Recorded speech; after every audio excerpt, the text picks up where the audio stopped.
Hello my dear students, मेरे प्रिय छात्र छात्राओं, मैं आनंद कुमार कर अपने YouTube चैनल ए करंस क्लासेस इंडिया नंबर 1 से आप सबों का हार्दिक अभिनंदन और स्वागत करता हूं। और आज का जो सेशन मैं आपके साथ प्रस्तुत कर रहा हूं वो बहुत ही सुंदर सा टेक्निक और मैजिकल स्टेप से हम प्रश्नों का हल करना सीखेंगे। बहुत ही बेहतरीन चैप्टर धारा या स्ट्रीम। इस पार्ट 2 सेशन को समझने के लिए और अच्छी से प्रश्नों की जानकारी लेने के लिए आपसे गुजारिश है कि आप मेरा पार्ट 1 वीडियो अवश्य देखें, ताकि आपको मेरा कोई भी पार्ट आगे देखने में किसी भी प्रकार का परेशानी या दिक्कतें न हो।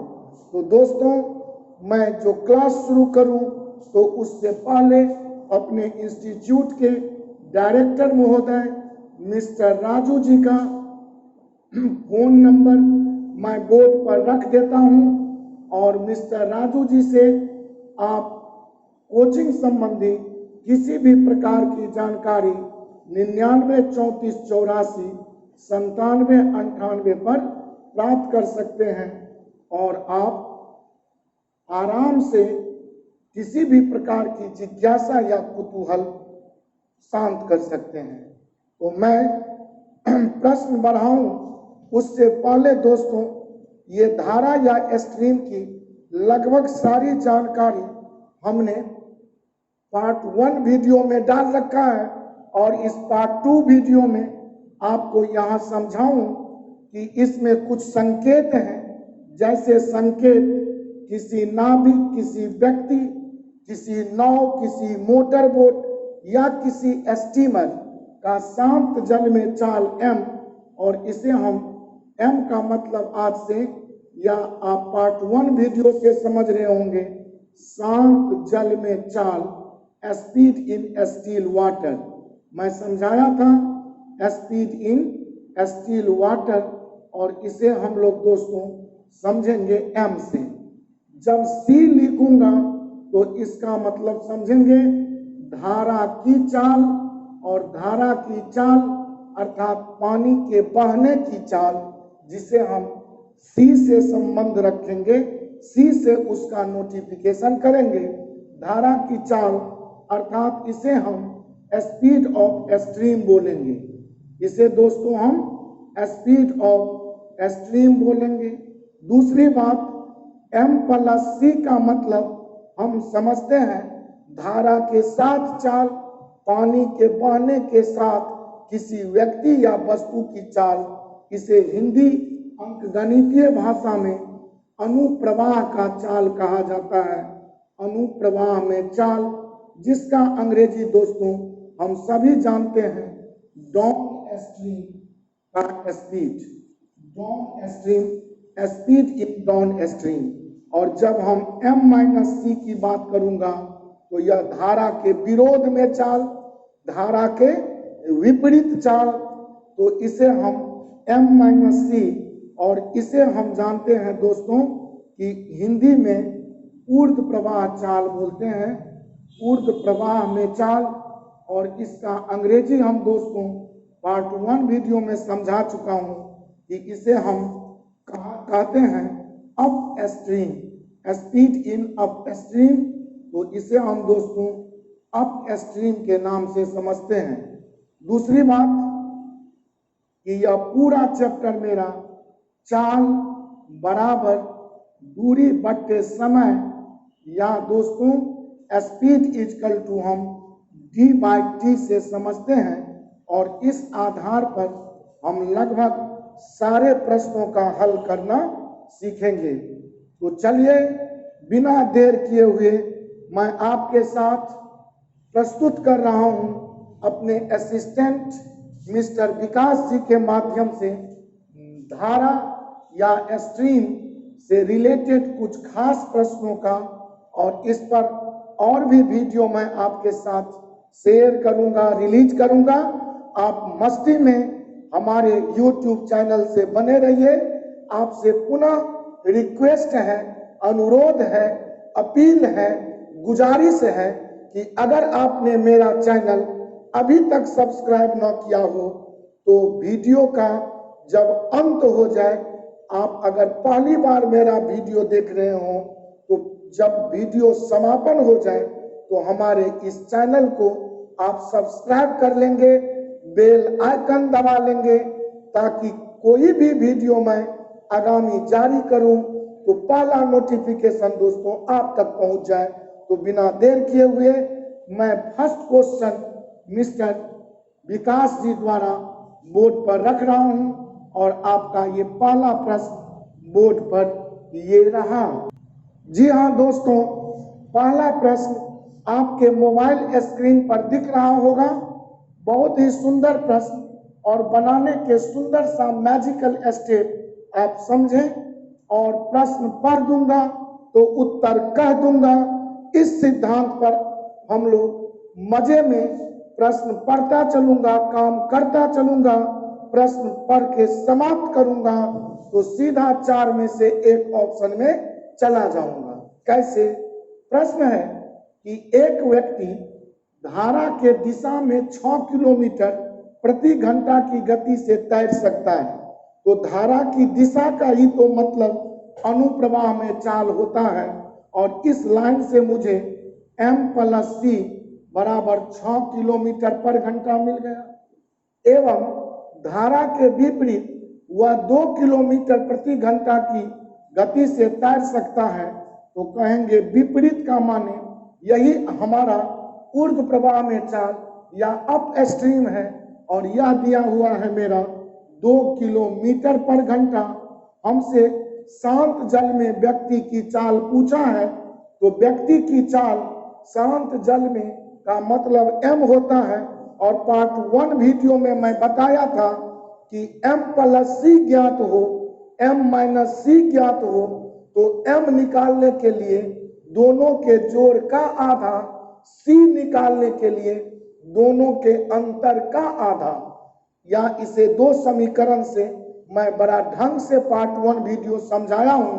तो यहां हमसे शांत जल में चाल पूछा, तो ज्यों ही m पूछा तो दोनों का जोड़ 6+2 आधा करेंगे, माने 2 से भागा 8/2 का मतलब दोस्तों 4 किलोमीटर पर घंटा, और मेरा ऑप्शन ए ही बिल्कुल करेक्ट है। और इस तरह बहुत मजे में हमने प्रश्न पढ़ दिया तो उत्तर कह दिया, और किसी भी प्रकार का मुझे विश्वास है आप पर कि शंका नहीं होनी चाहिए। और मैं बार बार आपसे रिक्वेस्ट कर रहा हूं कि मेरा किसी भी चैप्टर का कोई भी वीडियो अगर पढ़ाई के दृष्टि से देखना हो तो कोई भी वीडियो न देखकर पार्ट 1 से वीडियो देखना शुरू करें, ताकि आप थ्योरी, कॉन्सेप्ट और उसकी पूरी जानकारी चैप्टर का लेकर आप आगे प्रश्नावली में एक्सरसाइज को सॉल्यूशन लेंगे तो आप बहुत मजे में, बहुत ही मैजिकल वे में आप आंसर बनाने के काबिल हो सकेंगे। तो मेरा पहला प्रश्न आपके साथ समाप्त हुआ। दूसरे प्रश्न के तरफ मैं एक्टिविटी करता हूं, और मेरे विकास जी दूसरा प्रश्न बोर्ड पर दे रहे हैं। और जी हां दोस्तों, अगला प्रश्न आपके मोबाइल स्क्रीन पर ये रहा, आप देख रहे होंगे।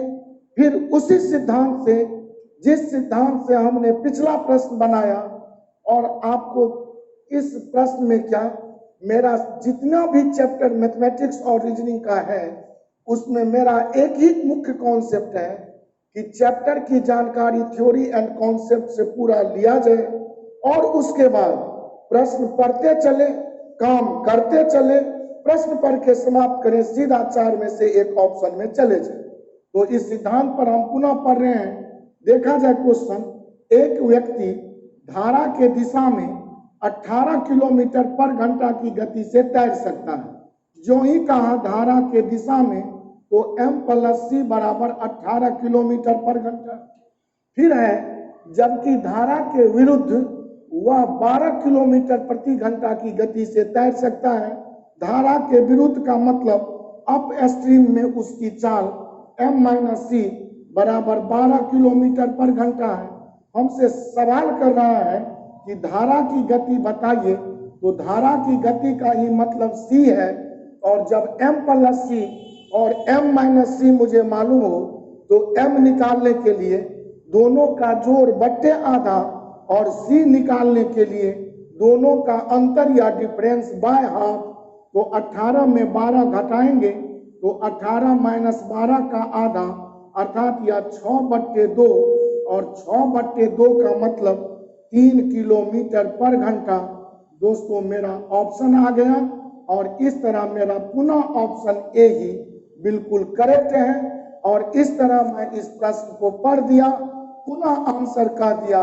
मुझे पूरी विश्वास है आप पर कि आप मेरे पहला वीडियो से अगर यह पार्ट 1 धारा का देखे होंगे तो आज के यह प्रश्न आपके लिए बहुत ही इजी, क्या इजीएस्ट में से एक रहा होगा। प्रश्न पर हम पढ़ूंगा, नोटेशन रखूंगा, प्रश्न समाप्त करूंगा, सीधा आंसर में जाऊंगा, और इसी सिद्धांत के साथ मेरे असिस्टेंट महोदय अगला प्रश्न आपके साथ बोर्ड पर रख रहे हैं। और अगला प्रश्न ये रहा। जी हाँ दोस्तों, अगला प्रश्न देखिए, बहुत ही सुंदर क्वेश्चन, और उसी सिद्धांत से हमें पढ़ना है जिस सिद्धांत से हम सारे चैप्टर को पढ़ते आ रहे हैं। तो इस सिद्धांत के अनुसार अगर मैं पढ़ता चलूं, काम करता चलूं, तो प्रश्न है, यदि सोनू धारा के दिशा में 3 घंटे में 21 किलोमीटर की दूरी, तो धारा के दिशा का मतलब m प्लस c, और this is speed in down stream, और चाल बराबर दूरी बट्टे समय, तो यहाँ दूरी 21 अब बट्टे समय 3 घंटा, दैट इज 7 किलोमीटर पर घंटा। और फिर है तथा इतने ही समय में, तो इतने ही समय का मतलब दोस्तों पुनः आपका 3 घंटे में ही धारा के विरुद्ध 15 किलोमीटर की दूरी, तो धारा के विरुद्ध का मतलब m माइनस c, और यह भी तो चाल है, चाल बराबर दूरी 15, इतना ही समय का मतलब दोस्तों टाइम 3 ही घंटा रहा, और इससे यह 5 किलोमीटर पर घंटा होगा। और again we have m plus c and m minus c in our hand, हम लोगों के हाथ में m प्लस c और m माइनस c है। Now we are fully ready to say the value of m and the value of c, but our question is धारा की गति बताना है, तो our problem is to find the value of c, और जब भी c निकालना हो तो दोनों का डिफरेंस, तो 7 माइनस 5/2 अर्थात 2/2, that is 1 kilometre per hour, hence our this is answer 1 kilometre per hour. Again option A is finally correct, and thus this question is now also finished, and now we go ahead further to the next question, and Mr. Avinash ji is ready to say or write the next question. Thank you. जी हाँ दोस्तों, अगला प्रश्न आपके mobile screen पर दिख रहा होगा, और इस प्रश्न पर विचार कर रहा हूं। प्रश्न देखें और समझें। प्रश्न है कि एक व्यक्ति शांत जल में 10 किलोमीटर प्रति घंटा की गति से नाव चला सकता है, तो शांत जल का मतलब कि m बराबर 10 किलोमीटर पर घंटा आ गया। धारा की गति 6 किलोमीटर प्रति घंटा है, तो आपका c 6 किलोमीटर पर घंटा है। और फिर है कि धारा की दिशा में 80 किलोमीटर की दूरी तय करने में कितना समय लगेगा, तो आप m प्लस c अगर समय लगेगा पूछा है, तो जब हम जानते हैं कि टाइम इजकल टू मेरा डिस्टेंस बाय s होता है, तो यहाँ तो डिस्टेंस 80 होगा, और 80 किलोमीटर दिया हुआ है, time is equal to d by s, distance by s, समय बराबर दूरी बट्टे चाल, दूरी मेरा 80 किलोमीटर है, और चाल जो होगा वह हमसे पूछ रहा है धारा की दिशा में, तो धारा की दिशा का मतलब आप धारा की दिशा में देखा जाए तो यहाँ उसे धारा की दिशा में 80 किलोमीटर की दूरी। तो हमसे पूछा गया है कि धारा के दिशा में 80 किलोमीटर की दूरी, तो धारा की दिशा का मतलब m+c होगा चाल, अर्थात 10 + 6 होगा। और यहाँ पर अगर धारा के विपरीत दिशा होता तो यहाँ m-c 10 - 6 होता चाल, और 16 से 10 + 6 16, 16 से 80 को काटेंगे तो मेरा 5 घंटा ऑप्शन आ जाएगा। और इस तरह ऑप्शन बी दोस्तों बिल्कुल ही सही और करेक्ट आ गया। और इस तरह मेरा ये भी प्रश्न का समापन हुआ। मैं बार बार कहता हूं, अगर कॉन्सेप्ट से हम परिचित हों तो प्रश्न पढ़ दूंगा तो उत्तर कह दूंगा, और इसी सिद्धांत पर हमारा ये भी प्रश्न समाप्त हुआ। नेक्स्ट क्वेश्चन मैं आपके साथ पुनः शेयर कर रहा हूं, जिसे इसी अंदाज में पढ़ देंगे तो उत्तर कह देंगे। जी हाँ दोस्तों, अगला प्रश्न आपके साथ ये रहा जो आप देख रहे होंगे मोबाइल स्क्रीन पर। शांत जल में एक नाविक 20 किलोमीटर प्रति घंटा की गति से नाव चला सकता है, तो शांत जल में चाल m बराबर 20 किलोमीटर पर घंटा मुझे मिल गया। फिर है धारा की प्रवाह दर 4 किलोमीटर पर घंटा है। धारा का चाल c दिया हुआ है जो आपका 4 किलोमीटर पर घंटा है। और अब है कि 15 मिनट में धारा के साथ नाविक कितनी दूर तय करेगा, तो टाइम मेरा 15 मिनट का मतलब 15/60, दैट मीन्स 1/4 आवर या घंटा है। क्योंकि 15 मिनट को मैं आवर या घंटे में चेंज करने के लिए 60 से भाग लगाया, क्योंकि धारा की चाल शांत जल में नाविक की चाल हमें किलोमीटर पर घंटा में है, तो यूनिट मेरा सेम होना चाहिए। और हमसे पुनः डिस्टेंस की बात की गई, तो डिस्टेंस का मतलब st से होता है, अर्थात चाल गुने समय से। तो यहाँ पर जो चाल लेंगे वो धारा के साथ बोल रहा है, तो धारा के साथ चाल 20 में 4 जोड़ेंगे तो 20 + 4 होगा m+c, और इंटू मेरा टाइम को होगा वो 1/4 घंटा। 20 × 4 = 24। 24 को अगर दोस्तों 1/4 से गुना करूं तो 6 किलोमीटर मेरा मजे में आंसर आ जाएगा। और अगेन मेरा option A is fully correct. और इस तरह मुझे विश्वास है कि आज का यह सेशन आप बहुत ही मजे में इसी तरह इसी प्रयोग का अर्थ समझते हुए कॉन्सेप्चुअल क्वेश्चन कॉन्सेप्ट के आधार पर बनाते हुए आप समझ रहे होंगे। और आप अगले प्रश्न की ओर पुनः चलें। नेक्स्ट क्वेश्चन मैं आपको पुनः दिखा रहा हूं। जी हाँ दोस्तों, और आज के सेशन का यह लास्ट क्वेश्चन आपके साथ बहुत ही बेहतरीन क्वेश्चन पर विचार कर रहा हूं।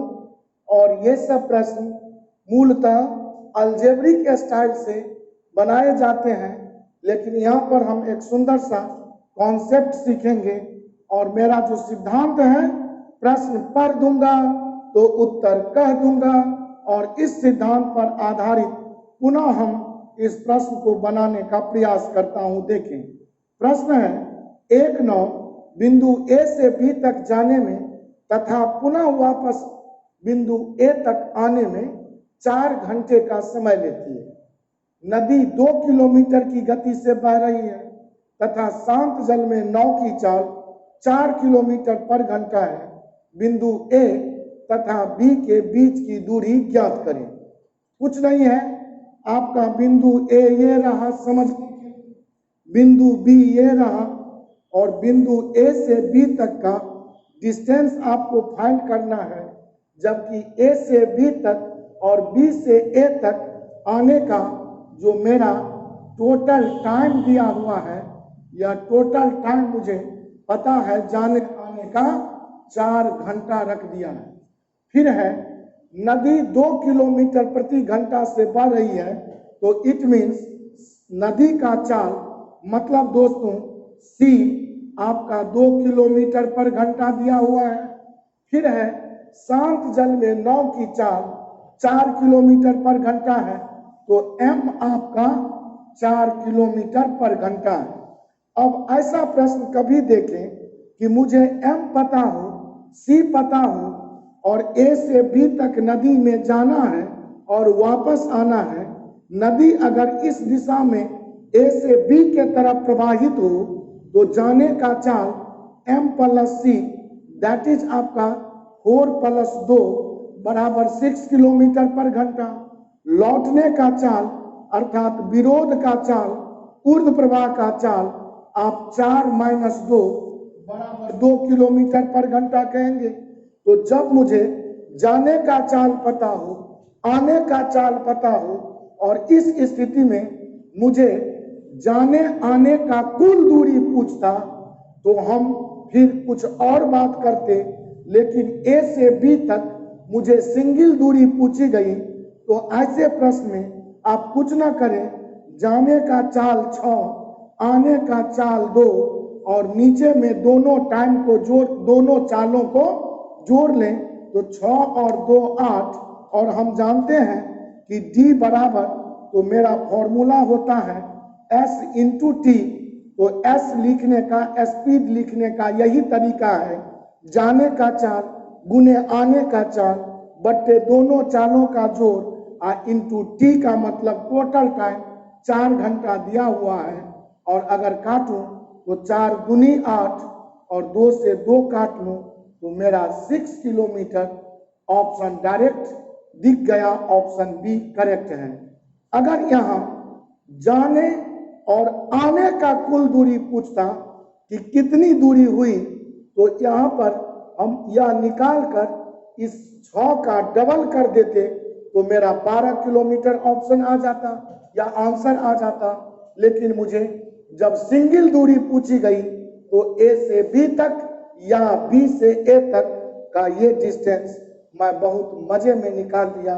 और इस तरीके का प्रयोग करके आप जाने और आने का कुल दूरी भी प्राप्त कर सकते हैं। लेकिन यहाँ एक बात ध्यातव्य है, विशेष द्रष्टव्य है कि जितना ही दूर जाए उतना ही दूर आए, अर्थात 2 बार चली गई दूरियां अगर सेम हो तो इस टेक्निक का प्रयोग करके हम बहुत मजे में ऐसे प्रश्नों का आंसर ले सकते हैं, जैसा कि आप देख रहे हैं। और इस स्टाइल से प्रश्न को पढ़ दूंगा तो आंसर कह दूंगा। और आज की मुलाकात दोस्तों समाप्त होने का समय आ गया और मुझे विश्वास है कि आप जरूर ही मेरा वीडियो पसंद करेंगे। अगर वीडियो पसंद आए तो लाइक और कमेंट करना नहीं भूलेंगे। न्यू अगर आप दर्शक हों तो मैं रिक्वेस्ट करूंगा फिर कि आप मेरा चैनल सब्सक्राइब करें, मुझे प्रोत्साहित करें ताकि मैं नए जोश और जुनून से अगला वीडियो आपके नजदीक बनाता रहूं, आपके लिए काम करता रहूं, आपका सेवा करने का अवसर मुझे प्राप्त होता रहे। आज की मुलाकात के लिए बहुत बहुत धन्यवाद।